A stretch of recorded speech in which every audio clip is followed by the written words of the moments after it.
안녕하세요. 저는 얼마 전 남편과 이혼하고 시댁과의 지긋지긋한 인연도 끊어버린 30대 후반의 여자입니다. 살다 보면 정말 별 이상한 일을 겪기도 하는데 제게는 시댁이 그 이상한 일의 중심이었어요. 살면서 이 정도로 치사하고 더러운 인간은 난생 처음이었거든요. 그래서 오늘은 그 시댁 사람들이 한 짓에 대해 한번 까발려 볼 생각입니다. 저와 남편은 나이 차가 좀 있어요. 제가 30대 중반이었을 때 남편은 40대 초반이었거든요. 솔직히 연애할 때 남편은 정말 못 봐줄 정도였어요. 나이 40에 돈 모아둔 것도 없었고 삐쩍 말라서 한마디로 엄청 불쌍해 보였어요. 게다가 직장은 중소기업조차 되지 않는 아주 작은 회사였고 월급도 그 나이 때 남자에 비하면 박봉이라고 할 만큼 적게 벌었어요. 그런데 왜 제가 그런 사람과 결혼을 했는지 궁금해하는 사람들이 있더라고요. 네가 도대체 뭐가 모자라서 그런 노총각한테 시집을 가? 남편과 제가 결혼한다고 했을 때 저희 언니가 했던 말이에요.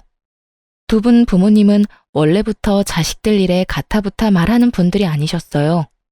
그저 지지와 응원을 보내주실 뿐 저를 비난하는 일은 없었죠.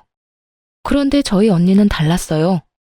언니는 무엇이든 저에게 솔직하게 말해줬거든요. 근데 사람이 참 착해.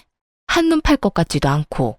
너 한 번 실패한 걸로 너무 눈이 낮아진 거 아니야? 네가 뭐가 모자라. 너 자존감이 낮아진 건 알겠는데 아무리 그래도 나보다도 훨씬 나이 많은 아저씨를. 사실 언니가 걱정하는 게 뭔지 알았어요. 하지만 저는 이때 굉장히 자신감이 하락해 있었거든요. 저에게는 30대 초반부터 사귄 남자가 있었는데 그 남자와 결혼을 앞두고 있었는데 남자가 바람을 펴서 결국 파혼에 이르렀거든요. 사람들이 결혼까지 안 간 게 다행이라고 했을 만큼 그 남자는 최악의 사람이었어요. 그리고 그 사건을 계기로 저는 자신감을 완전히 상실했죠. 제게 사기를 치려던 인간이 워낙 잘생긴 데다가 유들유들한 성격이었다 보니 무의식 중에 그런 남자와 정반대되는 사람을 고른 것 같기도 했죠. 그렇지만 정말로 그런 이유만으로 그 사람과 결혼하기로 한 건 아니었어요. 그만큼 그 사람이 순수하고 착했거든요. 그래서 더 끌린 거예요. 언니는 마음에 들어 하지 않았지만 부모님은 좀 달랐어요. 시부될 분이 공무원이라 부모님이 좋아하셨거든요. 공무원이라는 직함이 주는 신뢰감이 저희 친정 부모님에게 딱 주어진 거죠. 그렇게 상견례를 무사히 마치고 세부적인 내용을 상의하러 시댁에 들리게 됐어요. 그리고 그때부터 저는 이 결혼에 불안을 가지게 됐어요. 저희 신혼집 이야기를 하는데 시모가 그러더군요. 결혼은 너희 알아서 하거라. 신혼집도 마찬가지야. 너 나이가 40이나 넘어서 어른들한테 의지하고 그러면 안 된다. 그러면 사람들이 욕해. 아직 돈 벌 수 있는 날도 많고 힘도 있지 않니? 그러니까 알아서 결혼해. 결혼식에 우리는 아버지 은퇴하고 나도 일 안 하니 신경 많이 못 써줄 거다. 그 말을 듣고 솔직히 좀 많이 당황했어요. 남편이 예전에 저한테 말한 적이 있었거든요. 자기가 여태 돈을 많이 못 모아둔 이유요. 월급 받을 때부터 시모에게 한 달에 100만 원씩 용돈을 드렸다고 했거든요. 솔직히 남편 월급이 정말 박봉인데 그 박봉에 매달 100만 원을 시댁에 드렸다니 기대를 좀 했거든요. 10년 넘게 그렇게 돈을 받아가셨으면 아들 장가갈 때 돈 좀 마련해 주실 수도 있겠구나 하고요. 그런데 아예 선을 딱 긋는 모습에 당황해버렸죠. 남편은 그걸 이상하게 생각하지 않더군요. 결국 저는 그날 돌아오는 차 안에서 남편에게 말했어요. 당신 결혼해서도 어머님한테 용돈 그렇게 드릴 거야? 그렇지 않을까? 여태 주던 걸 안 주는 것도 이상하고. 오빠, 잘 생각해. 지금 당장 오빠 돈 한 푼 없이 결혼하는 거야. 우리 부모님이랑 내가 모은 돈으로 신혼집은 작은 거라도 마련할 수는 있어. 근데 결혼 혼자서 하는 것도 아니고 오빠도 보탬은 돼야지. 어머님한테 그렇게 용돈을 많이 드리면 앞으로 애가 생기고 내가 육아휴직 쓸 때는 어떻게 될 것 같아? 제 말에 남편이 조용히 생각하더군요. 자기가 생각해봐도 무리겠죠. 지금 당장이야 급한 불을 우리 친정에서 꺼주겠지만 그것도 무리해서 꺼준 거예요. 앞으로 더 큰 불은 저희가 알아서 해결해야 하는 문제였고요. 결국 남편은 제 말에 수긍했습니다. 어머니한테 결혼 후에 내가 말할게. 용돈 드리는 거 줄인다고. 한 30만 원만 드리면 되지 않을까? 그 정도면 괜찮아. 나도 우리 엄마한테 그 정도 드리고 있거든. 그렇게 이야기를 하고 나서야 저도 마음이 좀 편해졌어요. 그리고 나도 집 살 때 돈 보탤게. 어머니에게 드리던 용돈을 줄이면 대출금 정도는 낼 수 있을 거야. 아니야, 오빠. 그 돈은 우리 열심히 모아두자. 앞으로 태어날 아이와 우리 노후를 위해서라도 돈은 모아둬야 하거든. 오빠가 내 이야기에 귀 기울여줘서 고마워. 그렇게 저희는 결혼했고 친정 부모님의 도움과 제가 모아놓은 돈으로 신혼집도 어렵게 장만할 수 있었어요. 작고 오래된 집이었지만 그래도 매매였어요. 서울이었으면 엄청 비쌌겠지만 지방이라 가격도 비싸지 않았어요. 그래도 대출 없이 집을 마련했다는 것만으로도 다행이었죠. 결혼하고 나면 좋은 일만 있을 줄 알았는데 그렇지만도 않더군요. 저는 간호사로 병원에서 일을 하는데 제가 일하는 병원이 시댁과 가까웠어요. 결혼한 그달부터 시모가 저를 매번 시댁으로 불렀어요. 저의 출퇴근 시간을 체크해서 꼭 일을 안 할 때 불렀어요. 그리고는 정말 쓸데없는 일들, 자기가 하기 싫은 일들을 저한테 시켰어요. 오늘은 설거지랑 냉장고 청소 좀 하고 가거라. 어깨가 아파서 아무것도 못하겠어. 냉장고 청소하고 나면 화장실도 좀 청소해 놓고 곰팡이 핀 곳이랑 줄눈 있는 부분 하얗게 만들어놔. 그렇게 말하며 자기는 소파에 앉아서 어깨를 통통 두드리며 TV를 보고 있더군요. 저는 보수적인 집단에서 자라서 시모가 며느리에게 일 정도는 시킬 수 있다고 생각해요. 나이 많은 연장자에 대한 공경이라고 생각한다면 못할 것도 없었죠. 하지만 제게 그런 일을 시키고 싶다면 그 밑바탕에는 서로에 대한 최저한의 존중이 깔려 있어야 하는 거 아닌가요? 일 다 했으면 가봐라. 너 있으니까 편하게 못 쉬겠어. 다음에는 좀 더 빨리 할 수 있도록 하고. 제가 시모의 일을 도와줬다면 수고했다 말 한마디, 따뜻한 눈길 한번, 그거라도 저한테 줬어야 맞는 거죠. 그랬다면 그것만으로도 보람과 뿌듯함을 느꼈을 거예요. 그런데 시모는 마치 당연히 부려야 할 종년을 부린 것처럼 굴더라고요. 그러면서 저한테 한마디 하더군요. 예, 이번 달 월급도 10일에 나오니? 큰일이네. 너 아범한테 내 용돈 좀 더 빨리 달라고 이야기하거라. 이번 달 모임이 10일 전에 잡혀서 그 전에 옷을 사야 하거든. 자주 보는 것도 아닌데 한 번 입었던 옷을 입고 가는 것도 좀 그렇지 않니? 그이한테 물어볼게요. 물어볼 게 뭐 있어? 그냥 그렇게 하라고 하면 하는 거지. 정말 고압적인 자세로 그런 말을 하는 시모를 보며 시모가 저를 그리 반기지 않는다는 걸 알게 됐죠. 그날 저녁 저는 남편에게 시모가 용돈을 빨리 받기를 원한다고 말했고 남편은 이 기회에 용돈을 줄여서 드리겠다고 말하겠다고 했고 저도 함께 시댁에 가기로 했어요. 시댁에 가서 시모에게 봉투를 건넨 남편에게 시모가 의아한 듯 묻더군요. 그냥 계좌로 붙여주면 되지 왜 갑자기 현금을 가져와? 그렇게 이야기하며 봉투를 열어 확인하던 시모가 인상을 팍 찡그리더군요. 너 이건 뭐야? 왜 30만 원밖에 안 들어있어? 나머지 70만 원은 어디 갔니? 어머니, 그 일 때문에 드릴 말씀이 있어요. 저도 이제 결혼했고 아이도 곧 생길 건데 어머니 용돈으로 100만 원씩 드리는 건 좀 무리인 것 같아서요. 이번 달부터는 30만 원만 드릴게요. 너 이게 무슨 짓이야? 설마 네 짓이니? 네가 우리 아들한테 바람 넣었어? 어머니, 그런 거 아니에요. 솔직히 지금 결혼하면서 마련한 신혼집도 이 사람이랑 장인어른께서 다 도와주신 거잖아요. 결혼할 때 저는 해간 것도 없고요. 지금 많이 저축해야 애가 태어났을 때 조금이라도 더 큰 집으로 이사갈 수 있겠죠. 네가 처갓집에 도움을 받았으면 그건 네가 해결할 일이지. 설마 처갓집에 도움 좀 받았다고 내 용돈 깎아서 사돈한테 돈 주는 거야? 그런 거면 엄마는 용납 못한다. 어머님, 그런 거 아니에요. 오빠가 여태껏 살면서 신세진 게 많아서 용돈을 그렇게 드렸잖아요. 하지만 이제는 분가해서 사는데 이러면 두 집 살림이라 돈이 더 많이 들어요. 당장 저 임신이라도 해서 일 못하게 되면 지금 모아놓은 돈으로 버텨야 하는데 저는 집 사느라 돈 다 썼고 오빠는 모아둔 돈도 한 푼 없어요. 그러니 지금부터라도 부지런히 모아야 아이 낳고 살죠. 그러니까 어머님이 이해 좀 해주세요. 무슨 이해를 해? 네가 뭔데? 우리 아들 월급 가지고 이래라 저래라 하는 거니? 너 결혼했다고 우리 아들 월급까지 네 맘대로 할 수 있다고 생각하는 거 큰 오산이야. 왜 네가 중간에서 난리야? 굴러들어온 돌이 박힌 돌 뺀다더니 딱 그 꼴이구나. 너 이런 식으로 우리 아들이 나한테 주는 돈 갈취하려고 결혼하자고 한 거니? 결혼할 때부터 이상했지. 다 늙은 노총각하고 30대 중반의 젊은 여자가 왜 결혼을 하겠어?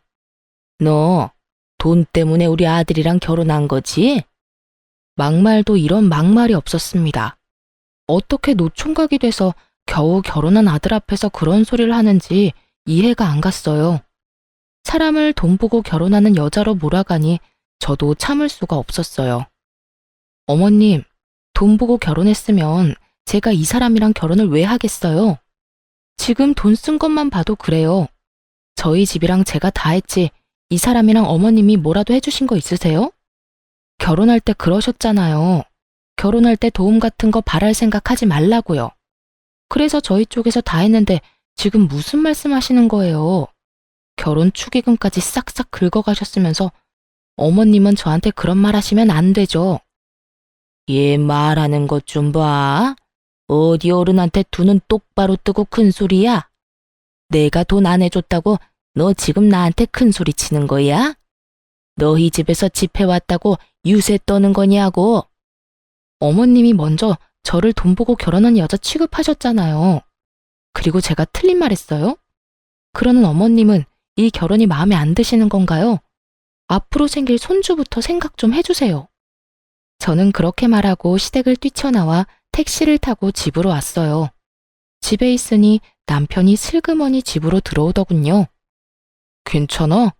엄마가 그런 식으로 말해서 많이 속상했지. 내가 엄마한테 잘 이야기해놨어. 앞으로는 30만 원만 드리기로 이야기 다 됐어. 나도 오빠한테 미안해. 결혼한 지 얼마 안 돼서 이렇게 큰 소리 내고 할 건 아니었는데. 나 지금 몸 상태가 정상이 아니거든. 사실은 내 뱃속에 우리 아이가 있어. 결혼식 직전에 생긴 소중한 아이가 있어서 나도 모르게 흥분한 것 같아. 호르몬 변화 때문에 감정 기복이 좀 생겼거든. 정말? 아이가 생기다니. 그래서 당신이 그렇게 흥분해서 말했구나. 앞으로는 내가 잘할게. 내가 우유부단한 탓에 당신한테 상처 준 것 같아서 미안해. 이런 남편이 있어서 저는 견딜 수 있었어요. 그런데 시모는 포기를 모르는 집념을 가졌더라고요. 용돈을 줄이겠다고 한 그 다음 주에 바로 연락이 왔어요. 아들, 우리 집이 너무 오래되고 크니까 좀 더 작은 곳으로 갈까 싶다. 그런데 늙어서 시골 들어가는 것도 병원 가는 거 힘드니 안 되고 내가 다니던 병원 근처에 가고 싶은데 돈이 좀 모자라네. 네 이름으로 대출 받아서 돈 좀 마련해 봐라. 옆에서 시모 전화를 함께 듣고 있던 제가 한마디 하려는데 남편이 저를 말리더군요. 어머니, 제가 좀 더 안정기가 되면 말씀드리려고 했는데 저희 아이 생겼어요. 그래서 앞으로 돈 쓸 일은 좀 피할 생각이에요. 지금 있는 집 수리할 곳 있으면 말씀하세요. 제가 보고 수리해야 하는 곳은 수리할게요. 그런데 지금 당장 돈 마련하는 건 무리예요. 아이? 너희 아이가 생겼어? 거짓말 아니야. 나한테 돈 주기 싫어서 애 생겼다고 거짓말하는 거 아니냐고. 무슨 그런 걸로 거짓말을 해요. 어머니, 이제 좀 그만하세요. 저는 괜찮은데 와이프 상처받는 건 안 보고 싶어요. 죄송해요. 그렇게 전화를 끊는 남편을 보니 그제야 마음이 놓였어요. 시모의 그런 막무가내 요청도 막을 수 있게 됐잖아요. 그리고 작은 집으로 옮기면서 돈이 더 필요하다는 시모 말은 진짜 듣고만 있어도 어질하더라고요. 사실 시모는 전업주부로 시부가 주는 돈으로 생활했었는데 사치가 좀 있었거든요. 과시욕도 있고 함께 모임하는 사람들 따라가려니 시부 용돈만으로는 버거웠던 모양이었어요. 그러니 아들 용돈으로 10년 동안 사치스럽게 생활한 모양이었죠. 며느리가 생겨서 이제 그런 생활을 청산해야 하는데 쉽지 않으니 이런 식으로 매번 돈을 요구했어요. 집도 비싼 집으로 가려는 이유는 뻔해 보였어요. 지인들에게 자랑하고 싶었던 모양이었어요. 땅값 비싼 곳으로 이사 갔다고 말이죠. 손주가 생기니 결국은 더 이상 돈을 요구하지는 않더군요. 하지만 그 뒤로는 좀 더 치사한 방법으로 저를 괴롭히기 시작했어요. 제게 반감을 가지고 있다고 생각했는데 나중에 그 속내를 확인하고는 소름이 돋았어요. 평범한 사람이라면 상상도 못할 검은 속내가 있더라고요. 저는 결혼과 동시에 임신을 했고 아이를 낳았어요. 딸은 시모의 의심과는 다르게 남편과 무척 똑같이 생겼었어요. 아무도 남편 아들이 아니라고 생각도 못할 정도로 말이죠. 시댁에는 그 용돈 사건 이후로 잘 가지 않았고 명절과 생일, 어버이날에만 방문하게 됐어요. 그 외의 날에는 남편 혼자 시댁에 들렀죠. 아이가 2살 때였어요. 음식을 차리는 건 거의 다 제 몫이었어요.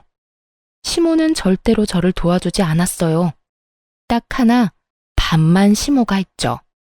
그런데 그보다 더 짜증나는 일은 따로 있었어요. 밥을 먹으려고 할 때마다 저를 바깥으로 심부름을 보냈거든요. 시댁에서 마트까지는 적어도 걸어서 왕복 20분은 걸렸어요. 가는데 10분, 장 보는데 10분, 오는데 10분이면 총 30분을 보내는 거죠. 심부름은 항상 간장이나 막걸리, 음료수 같은 액체로 된 무거운 물건들이었죠. 미리 사두면 될 것인데 항상 그렇게 저를 시켰어요. 그리고 갔다 오면 다들 밥을 다 먹고 저는 남아있는 찌꺼기만 먹어야 했죠.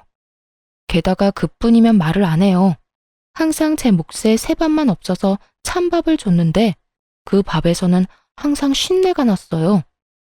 어머니, 이거 상한 것 같아요. 어머, 어쩌니? 밥이 없는데 햇반이라도 사와서 먹어. 그러면서 또 내보내는 거예요. 한 번이면 실수였나 보다, 정신이 없었나 보다 싶지만 매번 갈 때마다 이런 패턴이니 나중에는 아무리 바보라도 제가 괴롭힘을 당한다는 걸 알게 될 수밖에 없잖아요. 게다가 이번에 명절에 들렀을 때는 제가 아이를 돌보느라 허리에 디스크 증상이 심해서 고생했던 날이었어요. 시모가 밥을 다 차리게 해놓고는 저에게 또 일을 시키더군요. 예, 내가 보니 간장이 뚝 떨어졌더라. 너 지금 마트 가서 간장 좀 사와. 전이랑 고기 간장에 찍어 먹어야 하는데 다 떨어졌네. 아까 전에 요리할 때 확인했을 때는 남아있었던 간장이 하나도 없더군요. 간장을 다 비워버린 모양이었어요. 저는 웃으면서 옆에 앉아있는 남편한테 말했어요. 여보, 좀 다녀와요. 나 허리 때문에. 맞다. 어머니, 제가 금방 다녀올게요. 남편이 그렇게 말하며 후다닥 자리에서 일어섰어요. 예, 네가 왜 가? 넌 밥 먹어야지. 이런 일은 원래 며느리가 하는 거다. 어머니, 와이프 지금 허리가 많이 안 좋아요. 병원에서 디스크 증상 너무 심해서 조심하라고 했거든요. 무거운 거 특히 들지 말라고요.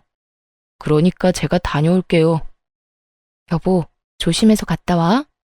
금방 다녀올 테니까 다들 밥부터 드세요.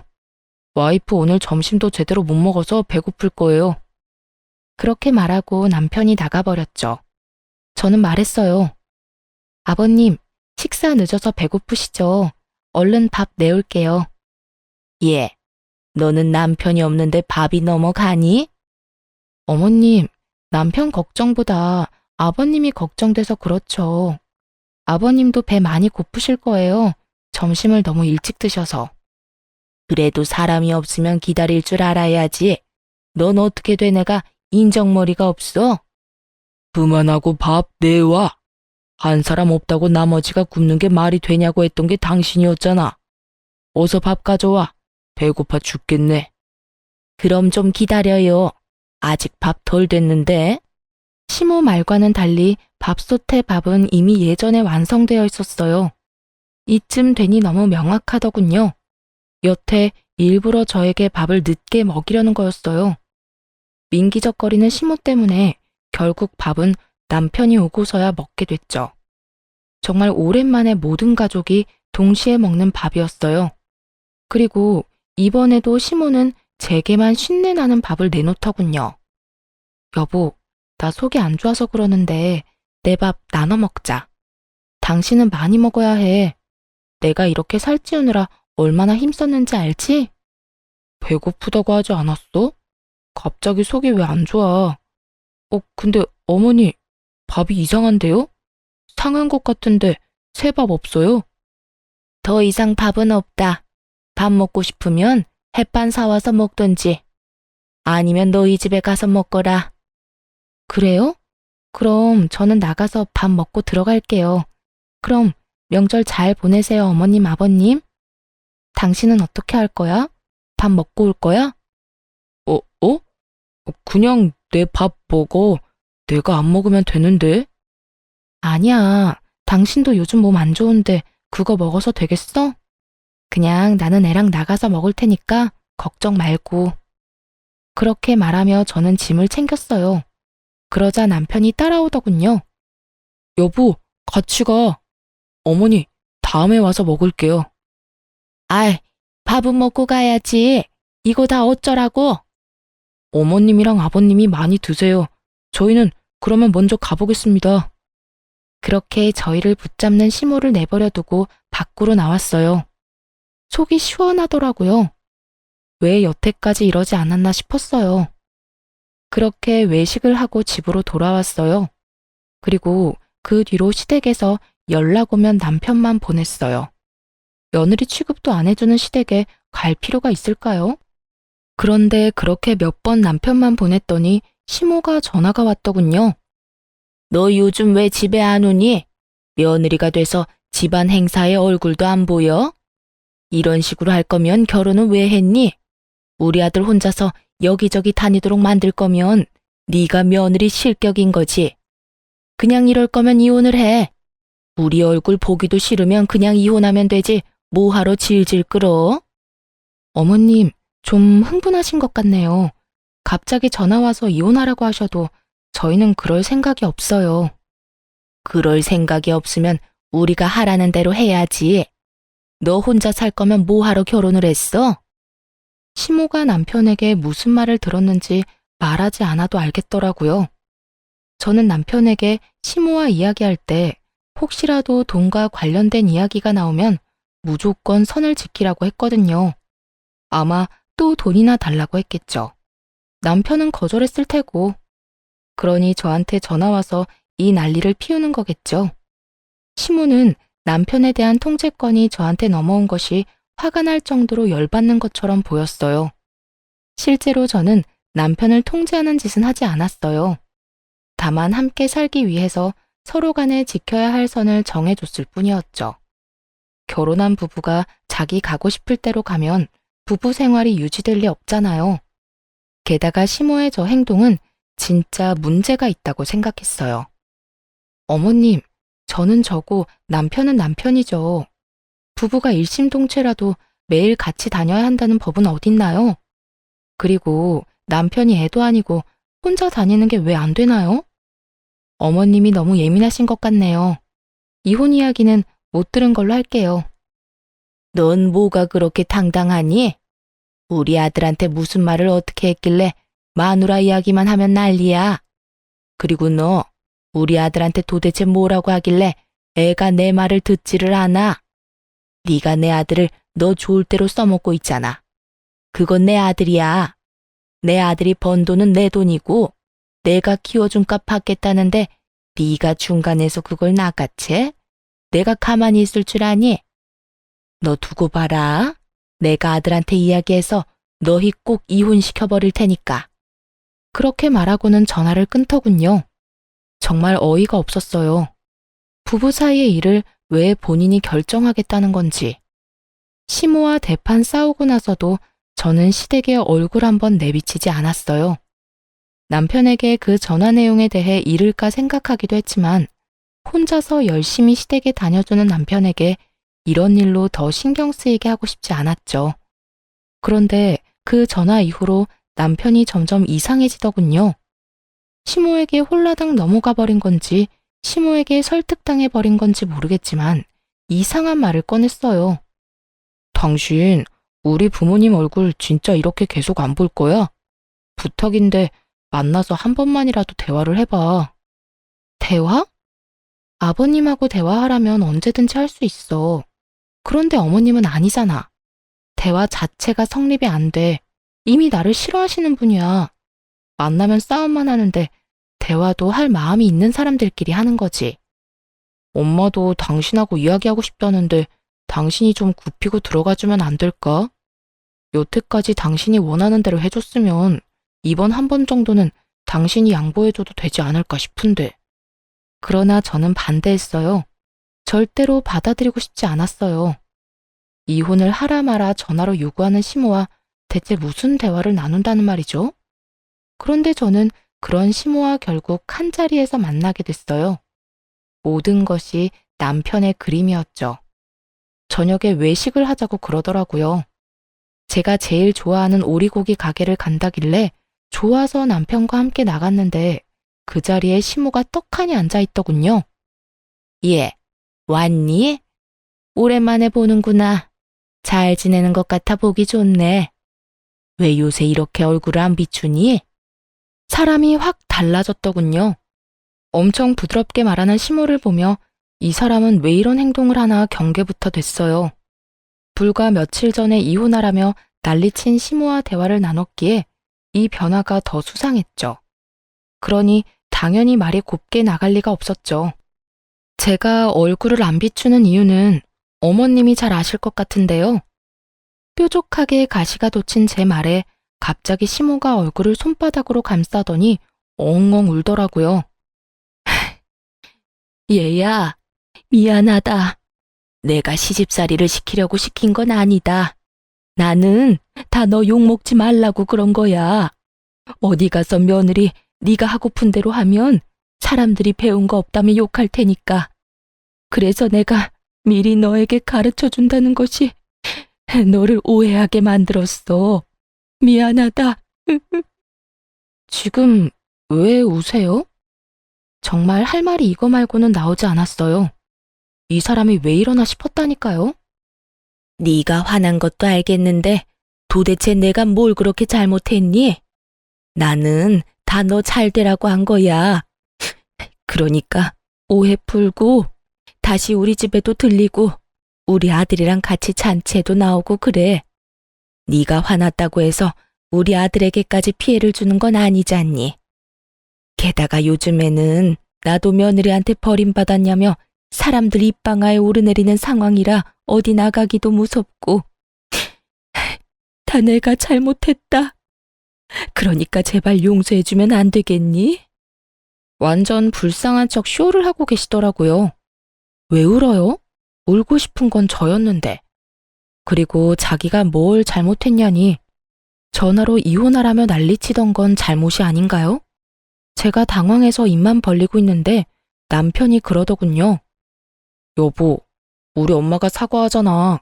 그러니까 이제 그만 사이좋게 지내줘. 중간에서 고생하는 날 생각해서라도. 게다가 어머니가 이렇게 울면서 사과하실 정도면 정말로 당신이랑 잘해보고 싶어서 그런 거야. 나는 지금 이 상황 자체가 이해가 안 돼. 어머님이 왜 울면서 나한테 사과를 하셔? 불과 며칠 전에 전화 와서 당신이랑 이혼하라고 하셨어. 게다가 당신도 알다시피 상한 밥, 그거 당신은 그날 처음으로 받겠지만 나는 결혼 후 내내 그 상한 밥이 나왔다고. 그것뿐인 줄 알아? 결혼 직후에는 식모처럼 시댁에 불러서 일 시켰잖아. 나더러 지금 그런 상황에 잘해보라고? 나는 어머님의 사과가 진짜라는 생각이 안 드는데. 그런 것들 다 통틀어서 미안하다고 먼저 사과하시는 거잖아. 당신 이렇게 속이 좁은 사람이었어? 어른이 먼저 사과하면 받아줘야 하는 게 당연한 일이잖아. 앞으로 그런 일 없겠다고 말씀까지 하셨고. 그러니까 그게 진짜로 사과한 게 아닌 것 같다고. 불과 며칠 전에 나한테 연락 와서 아들이랑 헤어지라고 하신 분이 어머님이야. 그런데 지금 며칠 지났다고 나한테 사과를 하셔? 당신은 그게 이해가 돼? 그렇게 죽일련 살릴련 난리를 피우더니 갑자기 왜?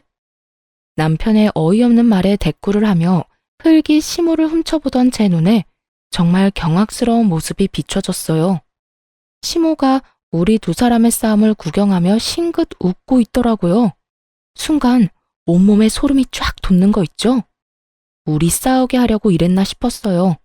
그때 시모가 끼어들었어요. 그만들 해라. 나 때문에 너희들끼리 싸우지 말어. 아들아, 나는 할 만큼 다 했다고 생각한다. 네가 며느리랑 사이좋게 지내라고 해서 사과까지 했어. 내가 뭘 잘못했는지는 모르겠지만 그런 일들이 실수라고 말한들 네 처한테 먹히지도 않겠지. 네가 며느리와 헤어진다고 해도 나는 안 말린다. 어른인 내가 먼저 사과까지 했는데 그 사과마저도 안 받아들인 사람이야.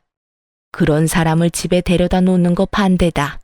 그러니 앞으로는 너도 우리 집에 오지 말 거라. 어머니, 갑자기 그게 무슨 말씀이세요? 저랑 연을 끊으시겠다는 말이에요? 그래, 네 처가 이렇게 협조가 안 되면 우리가 연을 끊는 게 맞는 거지. 시모는 교묘하게 남편을 선동하기 시작했어요. 양자택일이었죠. 와이프냐 부모냐 고르라는 거였어요. 남편이 중간에서 갈팡질팡 하더군요. 저는 그 갈팡질팡에 더 배신감이 느껴졌어요. 어머니, 저는 연 끊을 생각 없어요. 우리도 너와 연 끊을 생각은 없었어. 그런데 네 마누라를 봐라. 아주 완고하잖니? 고집이라는 고집은 있는 대로 부리고 어른들이 머리를 낮추고 들어가도 빳빳하게 고개 들고 나한테 따지는 거 못 봤니? 나는 그런 여자는 며느리로 두고 싶지 않다. 내가 자존심 다 내려놓고 사과하면 뭐하니? 받아줄 생각이 없는데. 당신 진짜 우리 엄마랑 화해 안 할 거야? 엄마가 이렇게까지 말하는데 도대체 뭘 더 바래? 와, 당신이 이렇게까지 이기적인 사람인지 몰랐어. 나랑 우리 엄마가 이렇게 고개 숙이고 들어갔으면 받아주는 척이라도 해야 하는 거 아니야? 그리고 막말로 시댁 어른이잖아. 어떻게 너는 네 생각만 해? 네가 힘들다고 나랑 부모님 관계 다 망쳐놓는 게 말이 되는 일이야? 아들, 됐다. 더 이상 설득하려 하지 마. 이해가 안 되는 사람들은 평생 이해를 못해. 내가 이것 하나만 확실히 말하마. 재산 분할은 확실하게 해라. 돈 문제는 확실하게 해야 뒤탈이 없어. 너희가 이혼을 하든 뭘 하든 상관은 없는데 이 엄마는 네가 재가를 해도 더 좋은 여자를 만날 수 있을 거라고 확신해. 아예 이혼을 하라고 등을 떠밀고 있더군요. 결국 식사도 제대로 못하고 집으로 돌아온 저는 남편에게 말했어요. 진짜 나랑 헤어질 거야? 당신이야말로 나랑 헤어지고 싶지 않으면 어머니 말씀 좀 들어. 일 그거 시키는 거 가지고 왜 그렇게 민감하게 굴어? 어르신 힘 없으니 며느리한테 일 시킬 수도 있지. 그냥 일 시키는 거면 나도 해. 근데 일을 하고도 수고했다 한마디 해주는 법이 없잖아. 마치 당연한 듯이 집에 딸린 종 부리듯이 하는데 내가 왜 화가 안 나겠어? 반대로 생각해보라고. 우리 엄마가 오빠를 마음대로 불러서 일 시켜 먹고 일 다 했으니까 빨리 너희 집에 가라고 하면 기분이 좋겠어? 그리고 어머님 아까 나한테 사과하신 것도 다 거짓말이야. 우리 둘이 싸울 때 어머님 웃고 계셨다고. 너 도대체 어디까지 우리 엄마를 모욕할 거야? 엄마가 왜 그런 짓을 하는데? 울면서 사과하는 모습이 애처로워 보였는데 네 눈에는 그게 웃는 것처럼 보였어? 아, 진짜 말이 안 통하네. 우리 이혼이라도 해봐. 어머님이 당신한테 돈 이야기 안 할 것 같아? 분명히 돈 이야기할 거 뻔하다고. 어머님 용돈이 나 때문에 줄어들었다고 생각하시니까 당연히 우리 둘 이혼시키고 싶어 하시는 거고 다 당신 돈 때문에. 그만 좀 해. 부모님이 나한테 그럴 리가 없잖아. 여태껏 내가 부모님한테 드린 거야. 그리고 틀린 말은 아니잖아. 당신 때문에 줄였던 거. 그래서 내가 어머님한테 주는 용돈 적게 주라고 했다고 지금 나한테 화내는 거야? 그러면 적게 주자고 했을 때 차라리 화를 냈었어야지. 당신도 거기 수긍했으면서 왜 이제 와서 사람 뒤통수를 때리는 건데? 됐다 됐어. 그냥 헤어지자. 이혼해. 나는 내 말 믿지 않으려는 사람하고 더 이상 같이 살기 싫어. 진짜 이렇게까지 해야겠어? 좀 굽히고 들어가라고. 싫다고. 어머님 저러는 거 당신에 대한 통제권을 나한테 뺏겠다고 생각해서 그런 건데, 게다가 울면서 사과하는 사람이 뒤에서 웃고 있으면 그게 진심일 리가 없잖아. 당신하고는 말 안 통하니까 그냥 이혼해. 나도 이딴 식으로 매번 부딪히기 싫으니까. 저는 그렇게 남편과 이혼 서류를 냈어요. 결국 남편에 대한 통제권은 시모에게 넘어갔고, 저와 남편은 이혼 소송을 진행했어요. 서로 변호사 선임한 직후 저는 남편에게 시모와의 마지막 통화 내용을 보내줬어요. 저도 예전에 자동 녹음 기능을 켜놨던 건데 그게 켜져 있어서인지 시모와의 대화가 자동으로 녹음이 됐더라고요. 그 통화 내용이 남편에게 어떤 식으로 작용했는지 모르겠지만 통화 내용을 보내고 나서 며칠 뒤에 남편이 잠깐 만나자고 하더군요. 이혼 때문에 할 이야기가 있다고요. 저는 만날 생각 없었지만 남편이 제가 일하는 병원 앞으로 찾아와서 기다리고 있더라고요. 결국 남편과 대화를 하게 됐는데 살이 엄청 빠졌더라고요. 고작 몇 주 만에 말이죠. 무슨 일로 보자고 한 거야? 난 할 말 없어. 이야기는 변호사 통해서 하면 되잖아. 여보, 이혼은 없던 일로 하면 안 될까? 당신이 그때 그랬지. 어머니가 내 돈 때문에 이혼하라고 하는 것 같다고 말이야. 정말로 그런 것 같아서 그래. 어머니한테 당신이 이혼하자고 했다고 하니까 갑자기 웃으시면서 잘 됐다고 하시더니 용돈부터 100만 원으로 다시 올려달라더라. 난 잘못 들은 건 줄 알았어. 당신 말대로 돈 이야기부터 할 줄은 정말 상상도 못해서. 남편은 경황이 없는 목소리로 제게 하소연하듯 말하더군요. 그래서? 그래서라니, 당신 말이 다 맞았으니까 내가 잘못했다고. 그러니까 우리 이혼 없던 걸로 해줘. 내가 알던 어머니가 아니었어. 그러니까 당신이 맞았던 거지. 그 전화 내용도 확인해보니까 다 사실이었고 어머니가 그때 나한테 한 말이 더 소름 끼쳤어. 다음에는 용돈 많이 주는 돈 많이 버는 며느리 찾으라고. 그러면서 어머니 덕분에 이혼하는 거니까 위자료나 재산 분할 받으면 반은 내놓으라고 하시는데, 그리고 집이 허름하니 우선 나더러 대출받아서 집부터 옮겨서 같이 살자고 하더라고. 같이 살면서 또 얼마나 뜯어가시려는지 그 말 듣는데 내가 진짜 헛다리 짚었다는 생각밖에 안 들더라. 남편이 초췌해진 얼굴을 쓸어내리며 말하더군요. 빌빌거리며 다 죽어가는 인간 인공호흡기 꽂아줬더니 제 손으로 인공호흡기 빼고는 다시 삐쩍 말라가다가 이제야 정신을 차린 모양이었어요. 참 웃긴 게 그렇게 시모가 남편 돈을 원하는 거였다고 말해줘도 그때는 들은 척도 안 하더니 직접 귀로 들으니 또 달랐나 봐요. 내가 몇 번이나 이야기했을 때는 믿지도 않았으면서 이제야 정신이 들었어? 근데 어쩌나? 나는 이미 당신한테 정 떨어진 지 오래됐는데? 결혼이라는 건 신뢰를 바탕으로 이뤄지는 건데 당신은 그걸 깼어. 나를 의심하기 시작한 순간부터 당신이랑 내 사이는 깨진 거라고. 그리고 그건 다시 못 붙여. 당신 어머니가 그 사람인 이상 우리는 또 깨질 거니까. 그러니까 내가 어머니와 연락 끊을게. 진짜로. 이번에는 당신 말 제대로 들을 테니까 제발 부탁이야. 난 당신 받아줄 생각도 없고 다시 만나고 싶은 마음도 없어. 당신이 나한테 준 게 얼마나 큰 배신이었는지 당신은 모르지? 그리고 나는 한 번 배신한 놈은 다시 배신할 가능성이 높다고 생각해. 그러니까 여기서 깔끔하게 끝내는 게 맞는 것 같아. 앞으로 이런 일로 연락하지 마.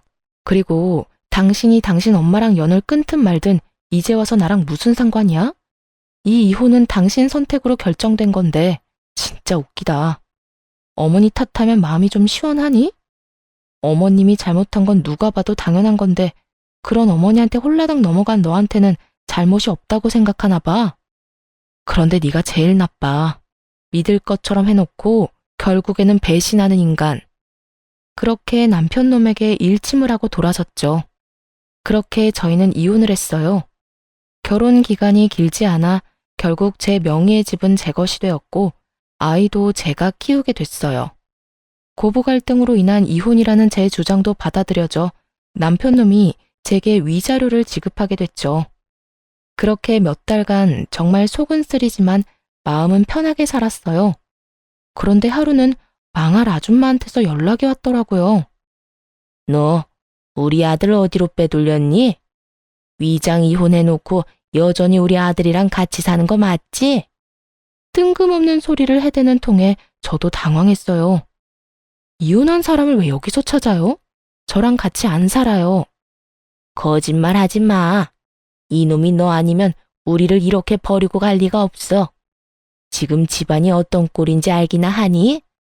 아들이 줄 돈으로 갚으려고 했던 카드값이랑 대출금 못 갚아서 신용불량자 돼서 집으로 차 앞딱지가 붙었어. 집꼴이 말이 아니야. 그 와중에 짐 싸서 도망이 나가? 네가 우리 아들 숨긴 거 맞잖아. 딱 보니 견적이 나오더라고요. 전 남편이 부모를 놔두고 도망쳤더라고요. 하긴 감당이 되겠어요. 결혼했을 때는 자기 월급이 자기 것이었겠지만 이혼하고 나니 자기 월급이 시모 것이 되어버렸으니 말이죠. 전 이혼하고 딱 한 번 봤어요. 저한테 다시 살자고 하더라고요. 그 사람 도망간 이유 알고는 있으세요? 저한테 그러던데요. 어머니가 자기를 돈으로 본다고요. 제가 마지막에 어머님이 저랑 통화한 내용도 전 남편한테 보내줬거든요. 그거 보고 큰 깨달음을 얻었던 건지도 모르죠. 그래서 기분이 어떠세요? 돈줄인 아들 저한테서 되찾아가려다가 결국 아들한테 버림받게 되신 기분이? 너 그걸 말이라고? 결국 그놈의 돈 때문에 아들도 돈도 다 잃어놓고 누굴 탓해요 지금? 당신이 뿌린 그대로 돌려받는 거니까 괜히 저한테 뭐라 하지 말고 아들 있을 법한 곳이나 찾아보세요. 찾아봐야 그 사람이 받아줄지 안 받아줄지는 모르겠지만 말이죠. 저는 실컷 비웃어준 다음에 전화를 끊었어요. 이날이 정말 가장 속이 시원한 날이었어요. 가슴에 박혀있던 돌덩이가 쑥 하고 내려간 기분이었거든요. 돈 때문에 안달이 나서 저한테 전화해서 아들 찾는 모습을 보니 그냥 조용히 자식 부부 이혼하도록 선동질만 안 했으면 평온하게 노년을 맞이할 수 있었을 텐데 결국 자기 마음대로 아들을 휘두르려다가 아들에게도 버림받고 돈까지 없어서 허우적대고 있잖아요. 솔직히 시모가 금방 전 남편을 찾을 거라고 생각했어요. 직장으로 찾아가면 금방 볼 수 있을 테니까요. 그런데 나중에 보니 직장도 그만뒀더라고요. 저한테 거절당하고 꽤나 상심이 컸는지 지방으로 내려가 직장을 구했다고 들었어요. 시모가 찾을 수 없도록 아예 아주 멀리 가버렸더라고요. 나이가 있어서 좋은 직장은 구하지 못하고 생산직 공장에 들어가 돈을 벌고 있었어요. 나이가 적은 것도 아니고 40 중반에 집도 마누라도 자식도 잃고 부모까지 스스로 내던지고 아무도 모르는 지방에서 집과 직장만 오가는 삶을 선택했더라고요. 딱하지만 제가 도울 수 있는 건 없었어요. 그렇다고 제가 제 스스로 다시 지옥으로 몸을 밀어 넣는 짓은 할 수는 없잖아요. 누군가는 남편이 참 불쌍하다며 다시 잘해보지 않겠냐고 그렇게 말하기도 했지만 다시 붙인다고 깨진 조각에서 물이 안 새는 건 아니죠. 그리고 저도 살아야 하잖아요.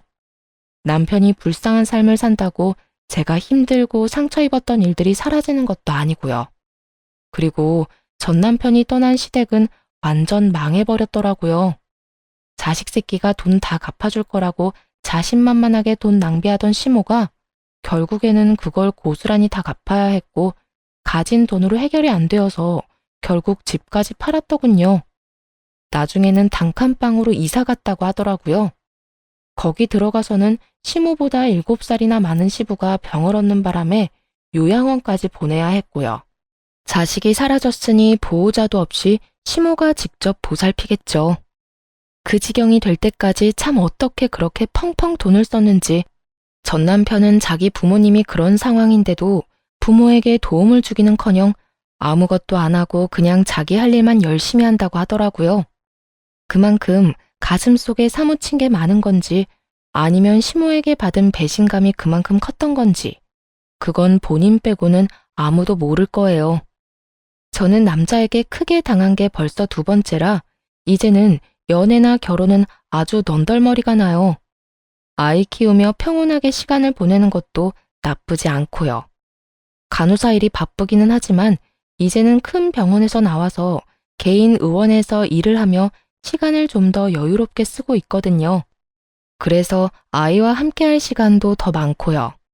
자식을 돈으로 생각하는 시모가 어디까지 망가진지 확인하고 나니 아이를 키울 때 더 신중해지더라고요. 저런 부모는 되지 말아야겠다는 생각을 자주 해요. 제 글을 읽고 계신 여러분들도 주변에 자식을 돈으로 생각하는 부모나 시부모가 있으면 조심하세요. 욕심은 한도 끝도 없더라고요. 저는 그래도 초반에 빠져나올 수 있어서 천만다행이라고 생각하고 있거든요. 글을 쓰다 보니 길어졌네요. 글 읽어주셔서 무척 감사합니다. 모두들 좋은 하루 보내세요.